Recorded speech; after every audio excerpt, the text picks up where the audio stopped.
And Akhiru Zaman is not the end of the world. Akhiru Zaman is first of all the end of history. History culminates with the final and conclusive triumph of truth over all rivals. Washington could do what they want, they can't prevent it. The truth must triumph. And that triumph of truth over all rivals, of justice over monstrous lies and oppression, that triumph will come, Islam says, when the son of Mary, Nabi Isa alayhi salam, returns. That is the end of history. After that, no one knows how long, don't ask me, I don't know, will come the end of the world. And when the end of the world comes, and the mountains would be like pieces of cotton wool, and on that day the earth is going to speak, and all the secrets will be revealed. And on that day this material reality will be transformed into something new, something different. A new world will come, and we will emerge in a new form. Innakum lafi khalqin jadid, says Allah. That is the end of the world. Qiyamah, and then the resurrection, and then judgment. But this is not taught in universities now anymore. I don't know why. It's not taught in universities anymore. But we are concerned with the end of history. And we say from our perspective, our eschatology, that history is going to end with the whole world coming under the rule of one rule. How did we know that? Where did we get that knowledge? That all of mankind have to be brought together as one society, one world. That's what Islam says, not the Washington Post, Islam. And all of mankind will come under the rule of one rule. One people will rule the world at the end of history. And that one people will rule the world so that one man will emerge. And Nabi Muhammad alayhi salatu wasalam described him to us. And you know it. 1400 years ago, but we're too busy eating roti canai. He described to us that man who at the end of history will rule the world, or rather would attempt to rule the world. He said he would be a Jew. Does that make him an anti-Semitic? Is this anti-Semitism? No. Nabi Muhammad spoke. He said he would be a Jew. He would be a young man. He would be powerfully built. And he would have curls, and I always thought it meant curly hair. Until an Egyptian came to me and said, no, Sheikh, it is the curls that the Orthodox Jews have at the side of the head. That is what the Prophet is talking about. So it's good to listen to your students. Sometimes you learn from them. So he would be a young man, he'd be powerfully built, he'd have curls, the Orthodox Jews' curls. And he would declare from Jerusalem, I am the Messiah. So wherever you are in the world, listen, you got to explain to them the subject of the Messiah. You got to explain to them, and my lectures will help you, that there is the true Messiah. And he came as the son of a virgin mother, and he declared that he was the Messiah, but they said, no, you're not the Messiah, wa na'udhu billah min hadha, you're a bastard. You cannot be the Messiah. Why? Because your mother was not married. What they did not know, and you and I know, is that Allah caused the virgin to give birth to a baby boy. And so they said, no, you cannot be the Messiah. And then they said, he must die for this declaration of his, and they forced the hand of the Roman government and so on. And when they saw him die on the cross, before their very eyes, said, no, you can't be the Messiah, because the Messiah has to rule the world. And you're dead. You can't be the Messiah. We have to explain to the world what Allah says in the Quran. Number one, no, they did not crucify him. Number two, no, they did not kill him. Number three, Allah made it appear like that. Number four, Allah took his soul and made it appear that he died, that he was killed. He took his soul. And number five, that Allah raised him. These are the five things. There is a book of mine at the back, which most of you should have read by now, because it's available both in English and Bahasa. Jerusalem in the Quran. It is my bestseller. And in that book there's a chapter on this subject.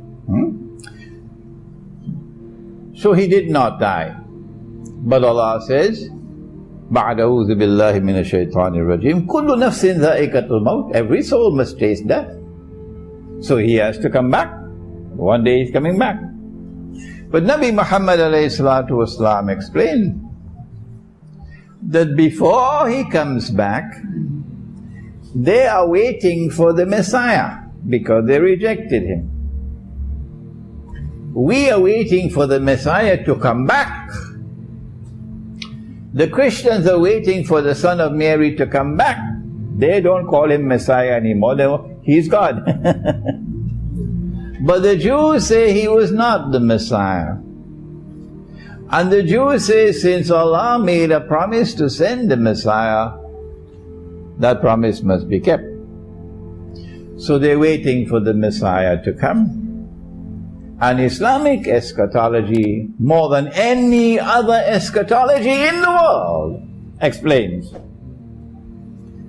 that Allah is going to send a false Messiah.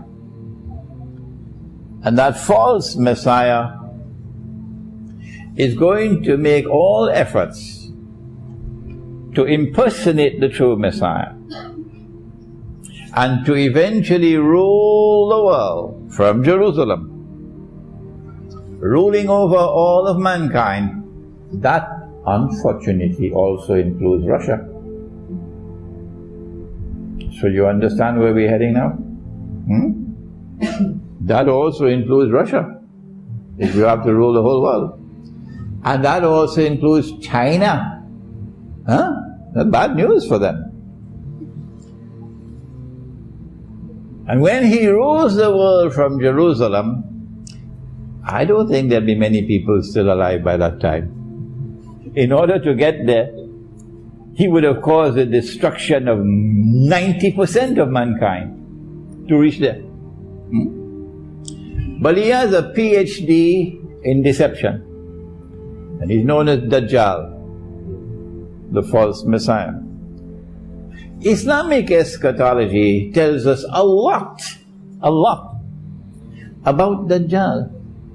But most of it could not be understood, could not be interpreted until events had unfolded in the world.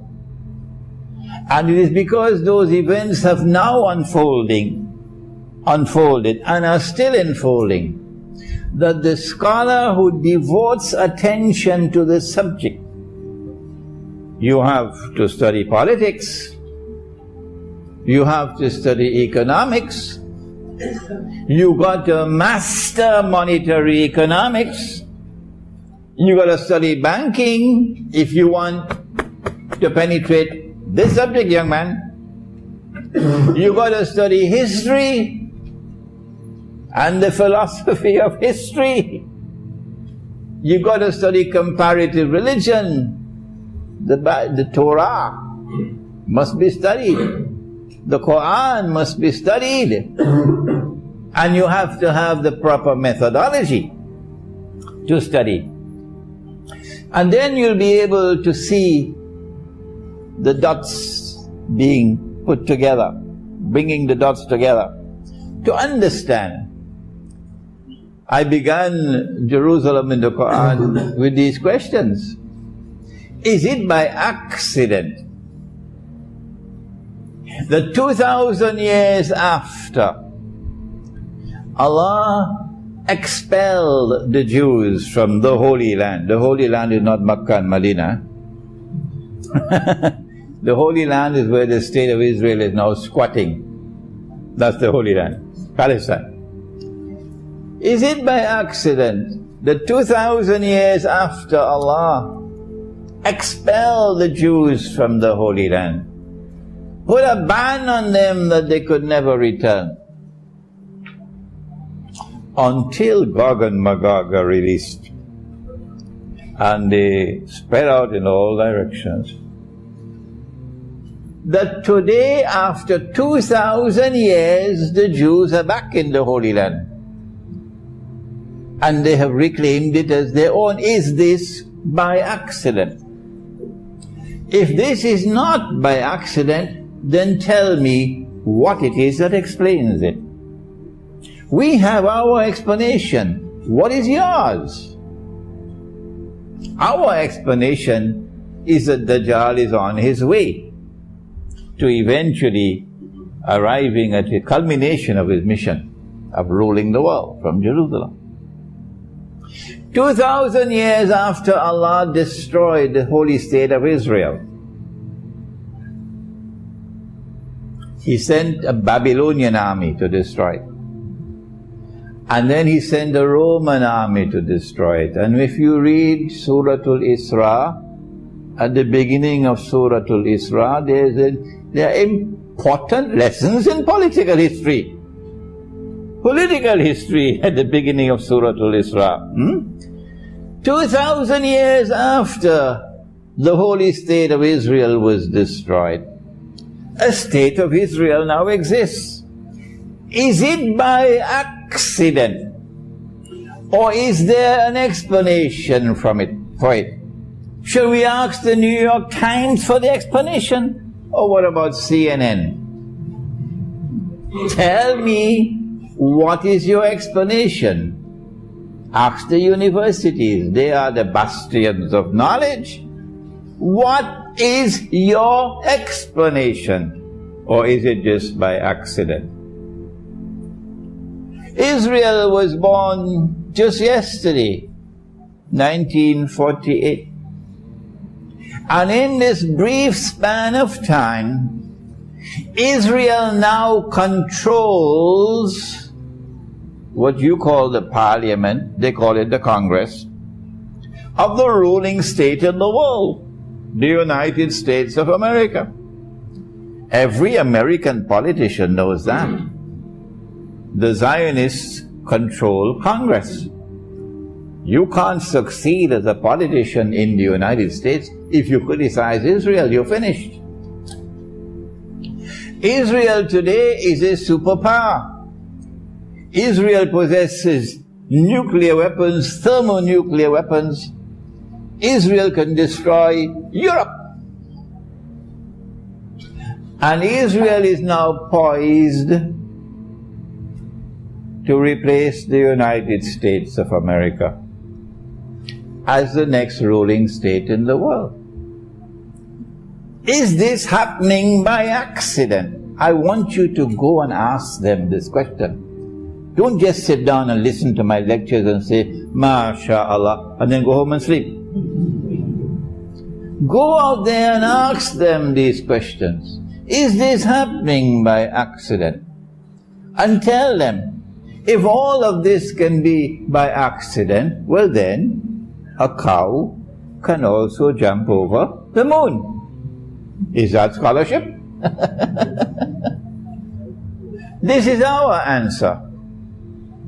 Eschatology. We say, that all of this is taking place because Dajjal, Al-Masih al-Dajjal, is on his way to culminate his mission of ruling the world from Jerusalem.